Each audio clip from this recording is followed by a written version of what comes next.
כיף לראות אתכם היום.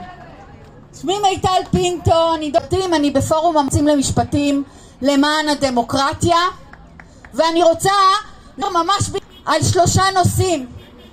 הנושא הראשון הוא החקיקה שממשיכה, החקיקה של ההפיכה המשטרית. זה לא רפורמה, זה הפיכה משטרית.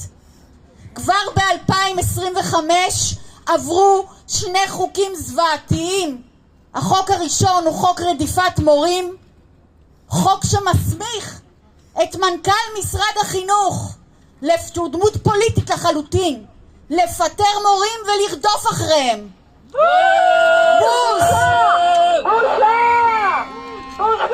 חוק השני שעבר ב-2025 ונתין את מבנה הוועדה לבחירת שופטים לחלוטין, הופך את כל הוועדה הזו לוועדה פוליטית על מלא, לא מקצוענים, רק פוליטיקאים.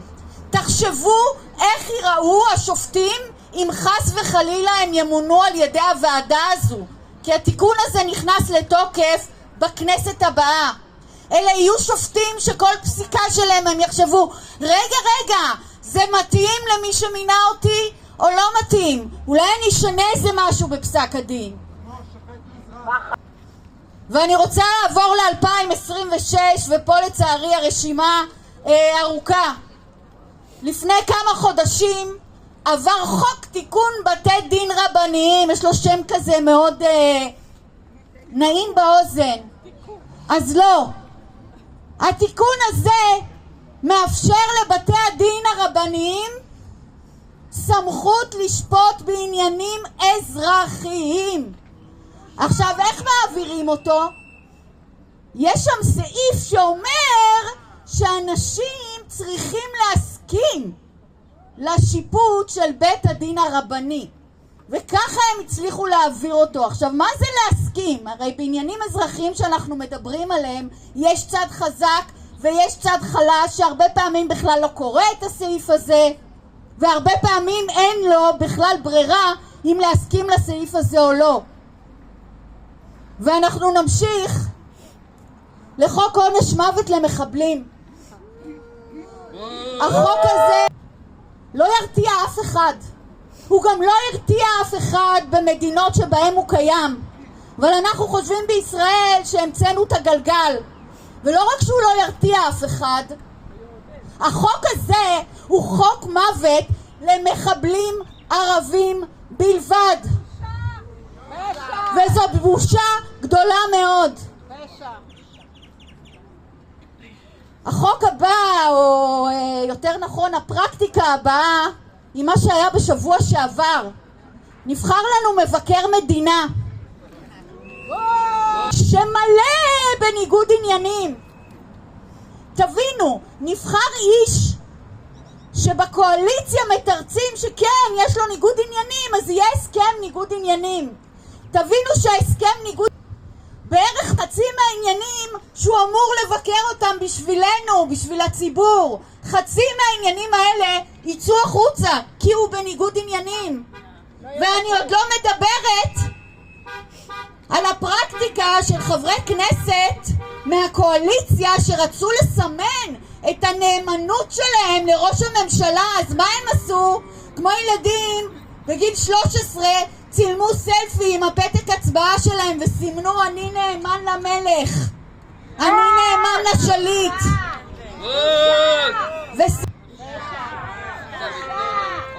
ואי אפשר בלי החוק האחרון חוק מח"ש. בוז. חוק מח"ש מעביר את הפיקוח והשליטה המלאים על המחלקה לחקירות שוטרים לשר המשפטים. כלומר, לפוליטיקה, נכון מאוד. כלומר, במקום שיהיה לנו גוף עצמאי שהוא תחת הפרקליטות, יש לנו גוף שהוא תחת הפוליטיקה של שר המשפטים. מה זה אומר עלינו כמפגינים? שהסיכוי שיהיו חקירות עצמאיות של שוטרים שרודפים אנשים ואלימים כלפי אנשים, וראינו כיצד האלימות הזו הסתיימה לא מזמן בבאר שבע, כשאדם נהרג נהרג כי שוטרים אחר כך אמרו שהם חשו מאוימים. ועם החשו מאוימים האלה אני רוצה לעבור לנושא השני, והוא האלימות שנעשית ביהודה ושומרון וגם במקומות אחרים. פשע! אני מקווה שכולם ראו את התחקיר של זמן אמת בכאן 11. התחקיר שמדבר על יחידות ההגנה המרחבית ומראה שם בדיוק איך מטשטש הגבול בין צה"ל לבין המתנחלים. מראה בדיוק את הטקטיקה, והטקטיקה היא מאוד פשוטה. המתנחלים נכנסים לצה"ל, יזום עם האוכלוסייה הפלסטינית, ואז הם יכולים לטעון חשנו מאוימים, ירינו, ואנחנו יודעים איך זה נגמר, וזה נגמר רע מאוד לחברה הישראלית כולה. תעזבו אותי רגע ממה שזה עושה לנו מחוץ לישראל. בואו נדבר על מה שזה עושה לנו פה בישראל. על הזלזול הזה בחיי אדם. הוא לא מסתיים ביהודה ושומרון. הוא נכנס גם לקו הירוק, הוא נכנס לילדים ולבתי ספר של הילדים והילדות שלנו. זה לא מקרי. אז נכון, התחקיר הזה חושף את מה שהרבה מאיתנו יודעים ויודעות. והוא בא מאוחר מדי. אבל הוא קיים. אז תפיצו את הלינק כמו הרוח תחת כל עץ רענן. נושא אחרון, הבחירות. מה שהקואליציה מנסה לעשות, ולצערי חלק מהאופוזיציה משתפת איתה פעולה, זה לשים את הערבים בחוץ. בוז! לא ניתן!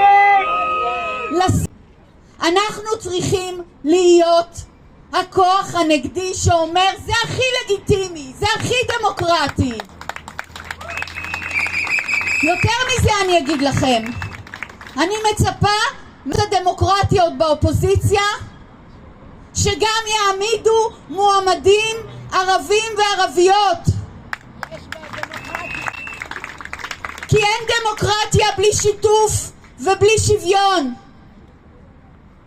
ואני רוצה לסיים כאן עם קצת תקווה.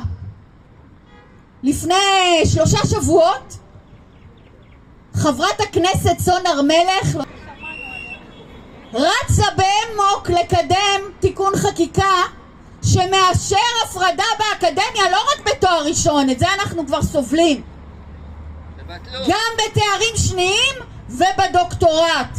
לא ניתן! עכשיו מה קרה ולמה זה תקווה? כי קבוצה של אקטיביסטיות, בראשן אגב 2 פרופסוריות למשפטים, חברות טוב, דיברנו עליה קודם, הגיעו לוועדה ועשו שם בלגן ועוררו את הציבור.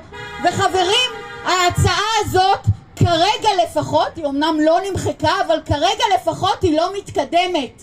אז יש לנו כוח כציבור.